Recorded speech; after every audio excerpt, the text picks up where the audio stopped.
disclaimer. I'm having virtual one-on-one makeup classes. I will leave the name right here, www.styleseat.com/BarbaraBeauté, where you can go register. We'll be going in depth. I'll be showing you brows, eyeshadow, complexion, whatever you choose. That's what we'll go over, and I'll leave that link in the description as well, so you guys can go ahead and book.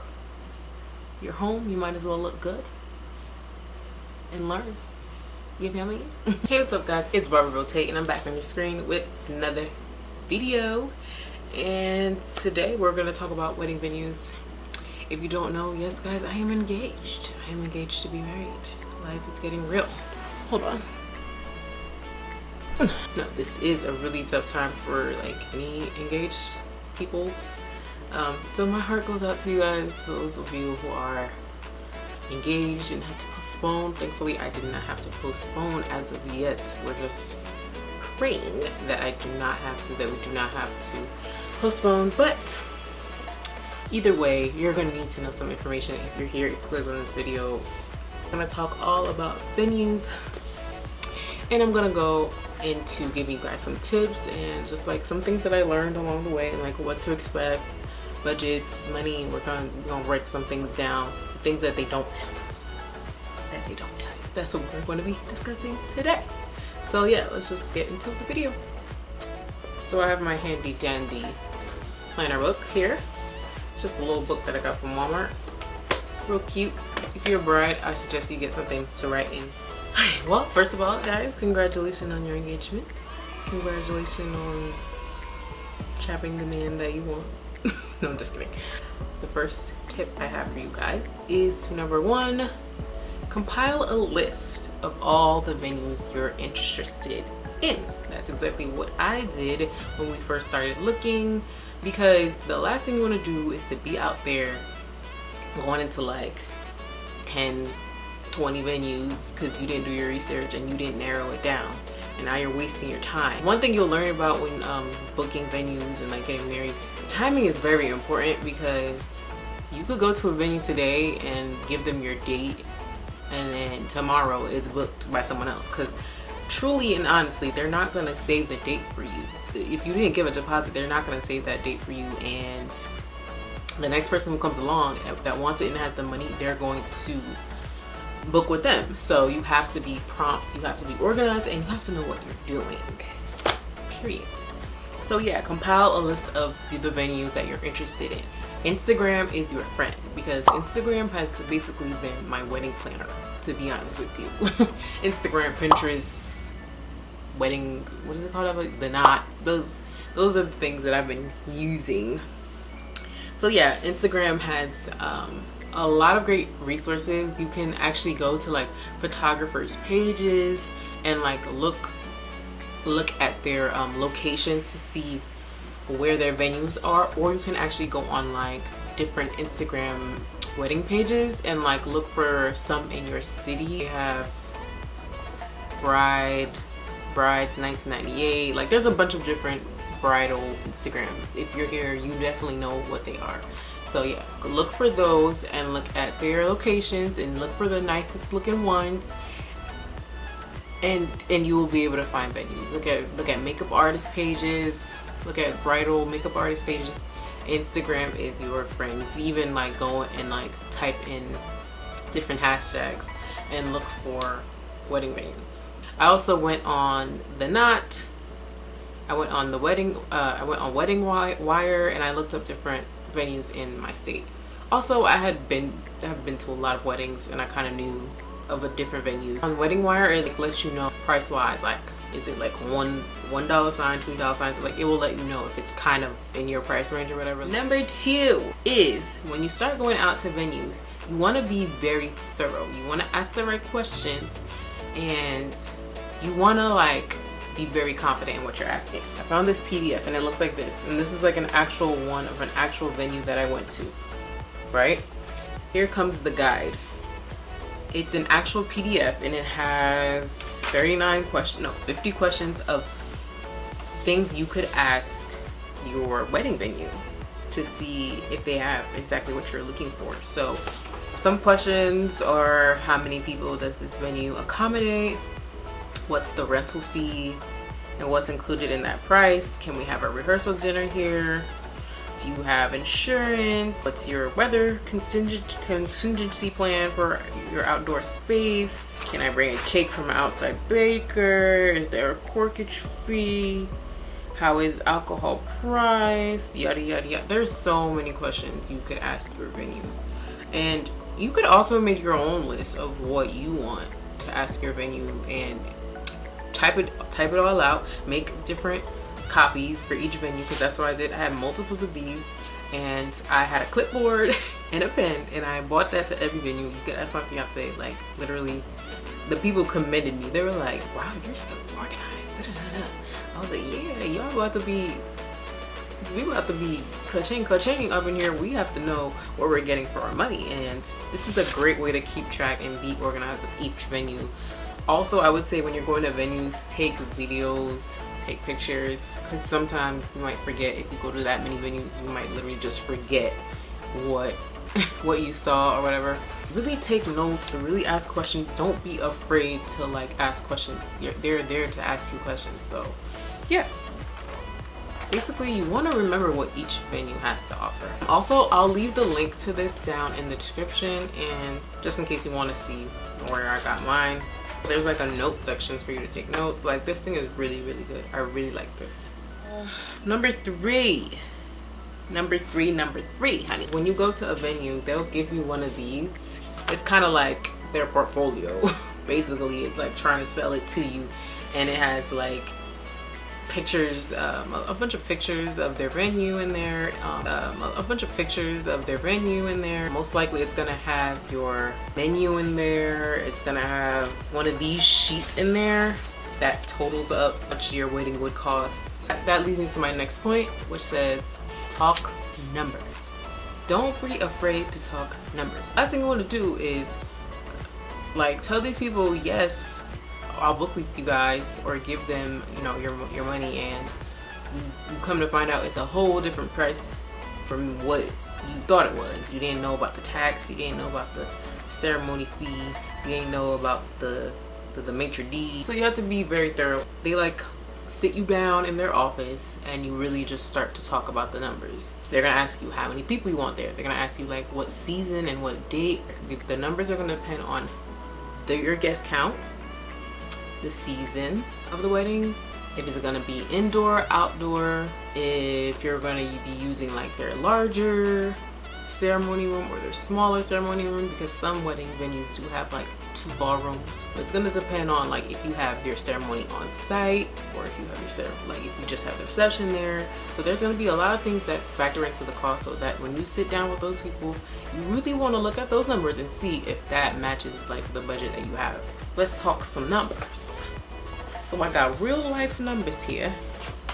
This is one of the venues I went to. It's the Meadowood. It is in Randolph, New Jersey.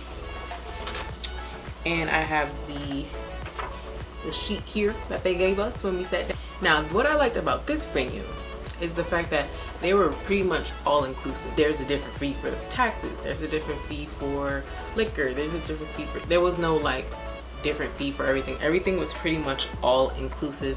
And for them, they had 2 ballrooms, right? For their bigger ballroom, if we wanted to have 175 people at our wedding, it would have been $130 per head, all inclusive. Everything that we wanted, all included. They included the ceremony fee. They included uplighting, the projection screen. There's a service charge, and this was including a full butler, line of hors d'oeuvres, hot stations, add-on stations, a dessert extravaganza. I don't recall what that meant, but it was probably like a dessert add-on. Like different venues have different things you could add on to make, you know, that cost more per head. Cake, it included cake, and it included a 5-hour open bar. They even broke it down saying that the vendors would be half off. 0 to 4-year-olds would be no charge. 5 to 13-year-olds would be half off. You could see and total that out yourself and see that $130 per head at 175 people is $22,700. $750. Weddings ain't cheap. Weddings ain't cheap. So you really have to think about the kind of venue you're going for. Ultimately, we did not go with them. Although these people were so nice too. They were so nice, and so I like the fact that she was pursuing me. She was really trying to give me what I want. She was like, yeah, we'll give you guys Haitian food. I was like, she was like, she'll give us a certain type of drink that we wanted. She was really doing the work, and the venue is gorgeous. NJ Brides, go look at that venue. That venue is pretty slept on because I don't hear a lot of people having their weddings there, but it's totally renovated. It's beautiful. I just think we didn't go with it because the ballroom just seemed too small for us, but everything else, those are real numbers, real prices. Like I said, you have to know what kind of venue you're going for. Are you going for the per head grand ballroom, chandeliers, uplighting, extra bartenders and all that extra stuff type of wedding, or are you going for a more toned down, something more in like a community hall, or something more so that's not per head, that you can bring your own catering to, you can bring your own drinks to, because something like that would be, you know, priced a lot less, obviously, because it's not as much work. It's much more simple. If we're keeping it real, if we're keeping it funky, for a New Jersey wedding, 175, 150, 200 people, you're at the 20 bands. You're at 20 bands plus, and that's cheap. The majority of places we went to, they would say, oh, $100 per head or $125 per head, but there's so many fees, and that it ended up being like 130, 145. We even went to a place where it almost was 160. And also the time of day, not the time of day, the day you have it, the day of the week really counts on how much it costs. If you have a weekday wedding, that's going to be a lot cheaper than a weekend wedding. That's usually why you see a lot of people are having weekday weddings now. And plus you can end up having a long weekend going into your wedding. We wouldn't want that, you know. That's just a couple ways you could cut costs too. Like a Saturday wedding is going to be the most expensive you could have. A Sunday is going to be cheaper. Thursday is going to be cheapest. I heard people are even having their weddings on Mondays and Tuesdays now because of. So let's take a look at another venue. This is another venue I went to in New Jersey. It's called the Venetian. Beautiful, gorgeous venue. It's more of a older style looking, whereas the last one I talked about was more modern. Okay, for their small ballroom, it was $130 per person. For their larger ballroom, it was $140 per person. That included the service charge, sales tax, and their maitre d'. Now, if you don't know what a maitre d' is, I barely know what it is either, but what I do know is like people who help you on the day of your wedding, and they have to get paid in cash. So there's like a percentage that they get. For here, it was 4%. When you know, about to book your wedding, it's going to be a deposit, right? And obviously you're not gonna have to pay all that money all at once. That would be absurd. And you really want to look at that too. Some places have like a fixed price, like $2,000. Some places have $5,000, $6,000 as a set price, but other places have like a percentage. This place right here, they said a 20% deposit. It was pricing at around 25,000 ish, 26,000 ish, but then we came to find out there were more fees that we didn't account into. So you really have to look at the numbers closely. Now that you've talked numbers, right, and you found out the numbers, the next tip I would have is for you to negotiate. Definitely negotiate, guys. Negotiate. Don't take that price that they give you and think that it's an end all be all. They are going to give you whatever the highest set price they have in their minds or whatever, but the truth is they can work for you. They can work with you, and they know that they can work with you because they want you to book. They want you to book badly. You know what I'm saying? So closed mouth don't get fed. That's actually what we ended up doing with the venue that we chose. We ended up negotiating. I was a little apprehensive about negotiating, not because I didn't want to, just because I didn't know what the person was going to say. I didn't know what our guy was going to say, so I was a little scared. So I sent my fiance to negotiate, although I told him what to say.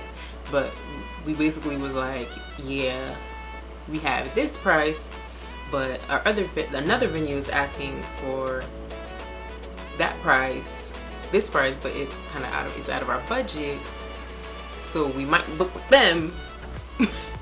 Basically, we kind of like finessed it, but it was the honest truth. Like, we were gonna book with this other venue, but it was more in our budget, but we wanted the other venue more. So he was like, you know what, we're gonna bring it down. We're gonna bring the price down. He brought it down. He literally brought the price down because they can. Like, they literally can bring the price down. Do you know how crazy it is? Like, these people are gonna bring in like $25,000 from a wedding, and they book multiple weddings, and it could be like multiple weddings on a day because there's 2 ballrooms. So these people can afford to do that. So we ended up doing that. You just gotta choose your words wisely. And you have to be honest. Don't act like, oh, don't act like you balling or whatever. And even if you do act like you're balling, everybody wants to like save money. So anyway, don't be afraid to negotiate. The next step of what you can expect after negotiating is signing your contract and making your deposit. On your contract, it will have like your wedding day. It will show everything about your wedding. It will show the wedding day, the menu you chose. If you're having it inside, outside, it's gonna show your fees. If you're, it's gonna show every little detail, like what time your wedding starts, the day of it, what time it ends. Literally, it's going to show everything on that contract, as it should. As it should. You're gonna sign on the dotted line. Number 1 is gonna show your deposit and what date, it's gonna be due on the day that you sign it, basically. And payment plan is going to show whatever the negotiation you have for your payment plan. For most of the places I saw, it showed you pay your deposit, 5 months later you pay another portion of it, and then another couple months later you pay another one. You need to pay this in cash or a check, because they don't take cards for whatever reason. And you're going to sign, and you're going to sign your life away, and yeah, and that deposit is non-refundable. So remember that when you're choosing your venue. Yeah, a lot of people are just like kind of postponing their weddings. I don't think anyone's like canceling their weddings, because why would you want to lose money? That's pretty much all I have when it comes to venues. You guys can let me know if you have any questions. Yeah, I think I covered everything. I mean, I probably didn't cover everything. I ain't no expert, but yeah. I hope you guys enjoyed this video. I hope it was informative to you. I hope that this is not too stressful for you. Like my fiance tells me, enjoy this process. Be in the moment of this process. Although it's stressful, especially with what's going on right now, make it enjoyable for you the best way that you can. So leave me a comment, leave me any questions, and yeah. Anyway guys, I'll see you guys in the next one. Bye.